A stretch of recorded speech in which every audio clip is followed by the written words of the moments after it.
Vous voulez amplifier vos émotions qui sont désagréables? Bah, c'est simple, il suffit d'essayer de les transformer en émotions positives.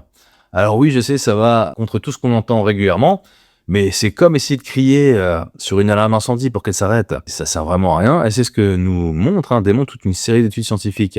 J'imagine que vous avez déjà dû tenter plein de choses qui n'ont pas fonctionné sur le long terme, et c'est normal.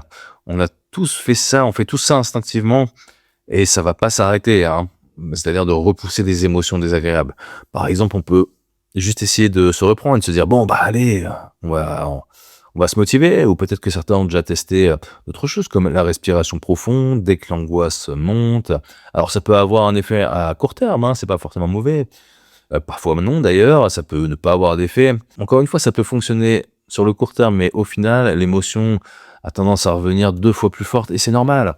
C'est comme un ressort, plus vous appuyez, plus ça explose quand vous relâchez, en fait. Et votre cerveau se dit: «Ah, attends, t'as pas bien entendu, alors je vais crier plus fort», et en plus de ça, le cerveau peut enregistrer que l'émotion, est pas normale, en fait, elle est dangereuse, et du coup, on ressent une anxiété supplémentaire. En fait, une émotion, c'est comme un gamin qui fait un caprice, hein, de Gremlins, hein. Plus on lui dit tais-toi, plus il crie.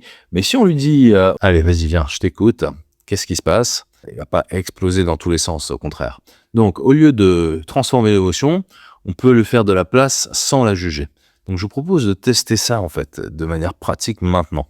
N'hésitez pas à épingler cette vidéo pour retester et mettre pause sur cette vidéo pour faire l'exercice. Mais bon, je vous préviens, c'est quelque chose qu'il faut tester, parce que si vous juste comprenez intellectuellement, ça va vous paraître bidon et vous allez être sceptique, ce qui est complètement normal. Donc moi, ce que je vous propose, c'est de penser à quelque chose qui vous provoque une émotion désagréable. Une fois que vous ressentez l'émotion, vous pouvez la nommer et dire par exemple: ah, tiens, l'anxiété, là, par exemple, si c'est de l'anxiété. Vous pouvez l'observer comme si c'était la première fois que vous observez quelque chose, comme un enfant. C'est plutôt, par exemple, est-ce que c'est quoi? C'est une tension? C'est une sensation? C'est plutôt ici? C'est plutôt ici? Et vous pouvez respirer en essayant de faire de la place autour de cette émotion. Donc vous êtes conscient de votre respiration, et en même temps vous êtes conscient des sensations de l'émotion. Et maintenant, ressentez si vous sentez une différence. C'est ce qui va se produire environ dans 80% des cas, au moins. Parce qu'en fait, on arrête de lutter contre elle, en fait. Et si vous voulez d'autres outils simples et puissants, je vous invite à télécharger le guide des 7 pratiques pour se libérer du mental. Le lien est en bio.